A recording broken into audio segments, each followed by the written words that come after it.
Hey everybody, Jam Creates doing a review today. I already had my unboxing of Jawbreakers, and now today is the time to review Jawbreakers Lost Souls. Um, First, I just want to start with that logo is so cool. It really is amazing. Anyway, we've all seen the cover, obviously, the Ethan Van Sciver exclusive cover for the Indiegogo campaign. This is, of course, Jawbreakers, Lost Souls. Now, of course, in this book by your boy Zack, Jawbreakers, Lost Souls. Now, in this book, of course, there's 3 actual books, and what I decided to do is this review is just going to be for this part of the book, just for Lost Souls. So that is written, obviously, by Richard C. Meyer, the art by John Malin, coloring by Brett Smith, and the lettering by Eric Weathers. I will do reviews of Jawbreakers Book 1 and Jawbreakers Book 2 as separate reviews. I feel like it's better to just break them out separately. So let's get to it. This is the famous picture everybody knows. This was basically the art for the Indiegogo campaign for years and years and years. Well, years and years. What am I talking about? For the Indiegogo campaign. So anyway, what we've got here is the Jawbreakers. We start off right in the action, which is cool. The Jawbreakers have just defeated this giant, Godzilla type kaiju thing by impaling it on the Eiffel Tower, and they're running away because, well, maybe they don't exactly like, the French authorities don't exactly like that they use the Eiffel Tower, their most famous landmark, as a tool to impale a giant monster. So first and foremost, we might as well just get right to the art. The art in this is really great, honestly. Like, John Malin is absolutely a pro at what he does.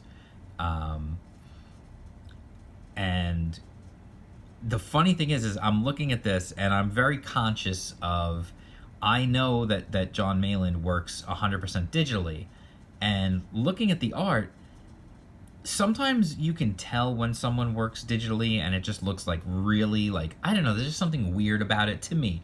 I'm old, I'm an old fart, so like sometimes when I see stuff that's 100% digital, it looks weird to me. Like, I don't know, it's just something odd about it. But with this, you would never know. Like, if you look at this book, there's no way you would ever be able to tell that this was drawn 100% digitally. And I don't know if that's because he's just so skilled at it and his inks come out, his digital inks come out looking just like real ink, or if it's a combination of that and Brett Smith's expert coloring. But whatever it is, it just looks, the book looks fantastic.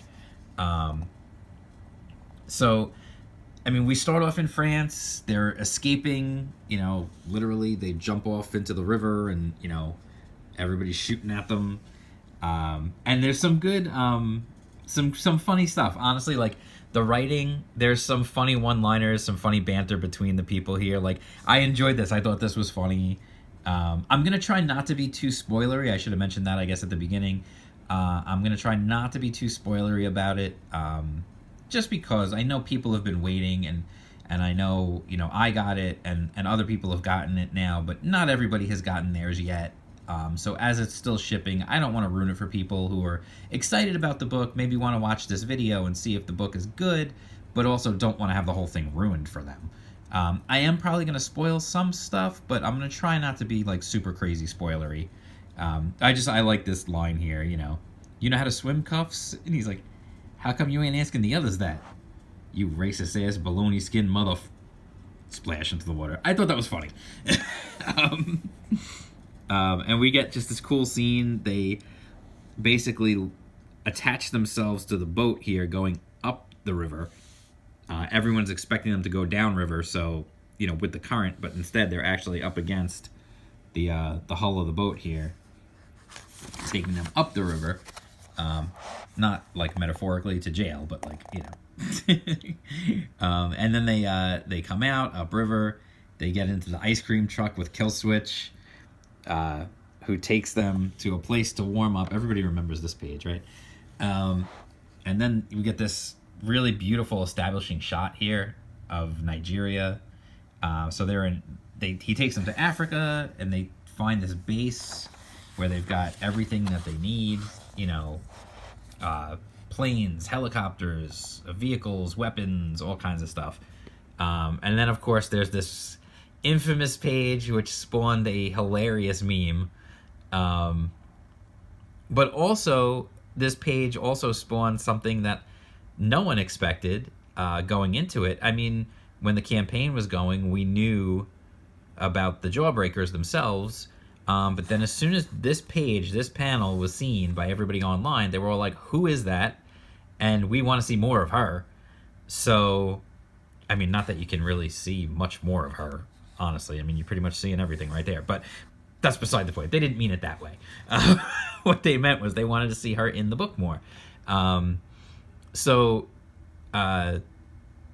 Zack said, okay, we're going to rewrite and we're going to feature her more in the book. So they go to Africa. They go to Africa. They get a job while they're there. And they kind of keep the job. What's nice is they kind of keep the job a secret from you. Now we knew, they know obviously what they're up against, but we don't. As a reader, you don't. Now we kind of do if you followed the campaign, because you know eventually what's coming. I love this scene. It's a cool setup. And then like the realization on Silkworm's face that, oh geez, there it is.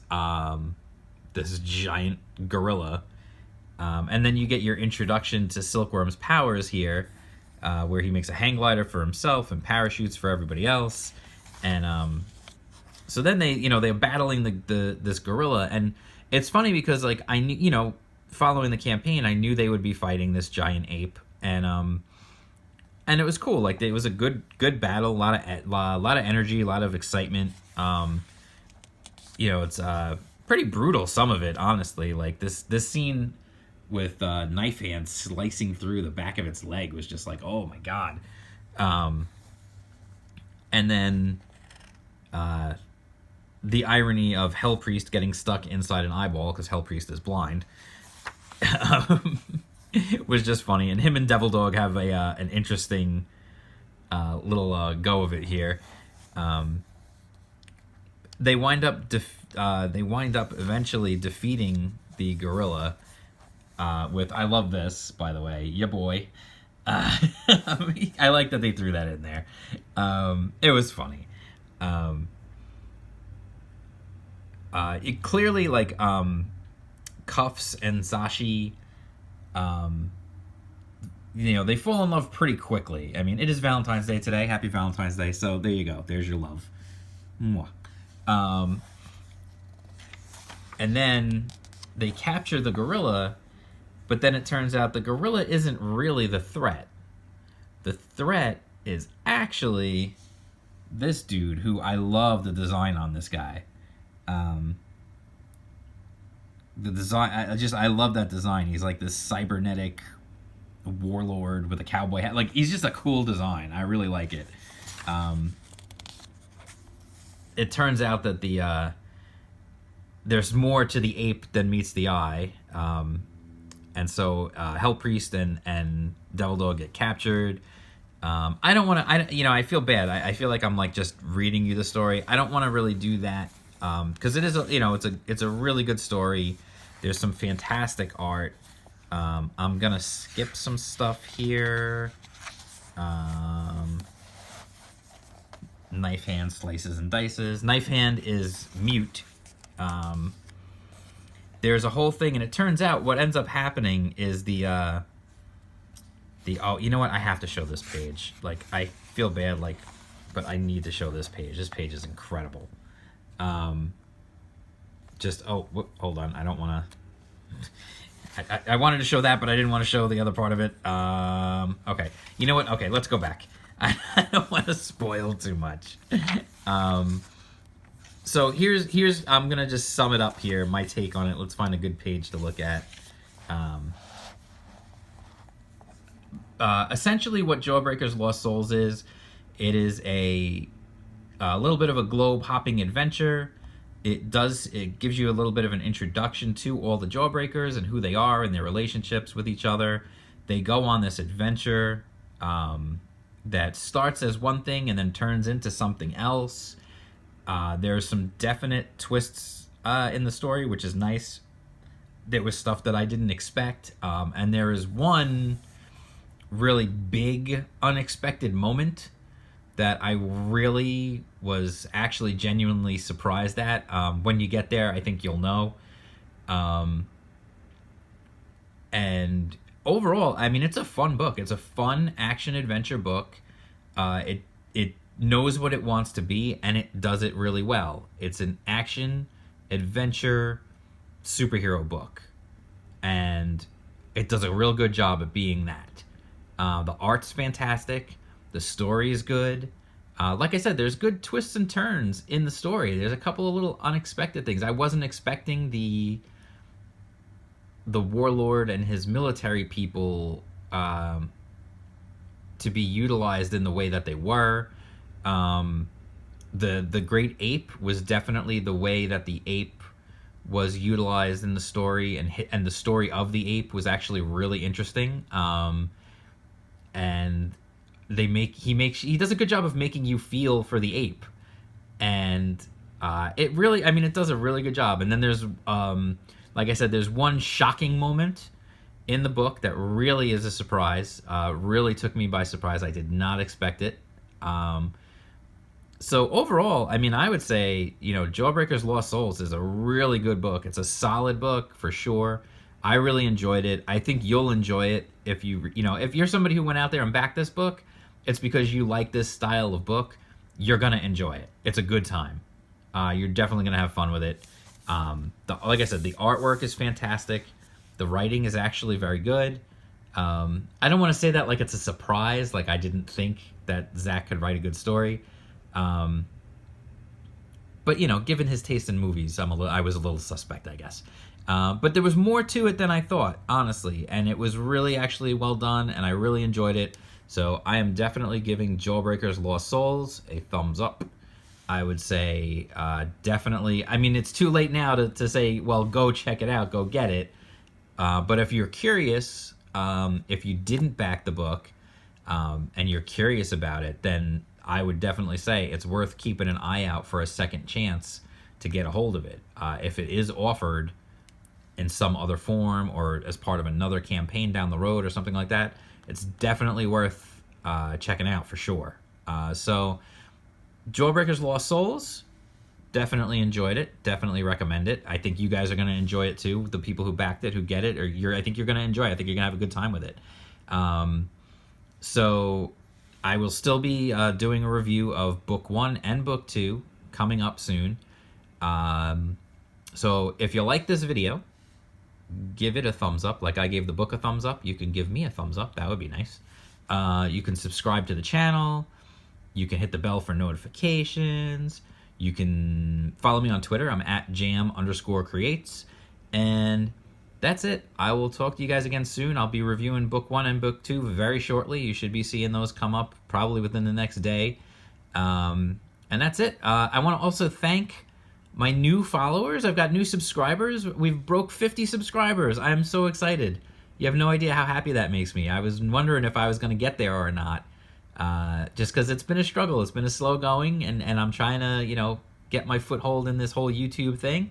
And I've been doing it for about 4 months now, and it finally just broke 50. So thank you for that. I love you guys. Keep spreading the word if you can. Share the videos and let people know if you like what you see.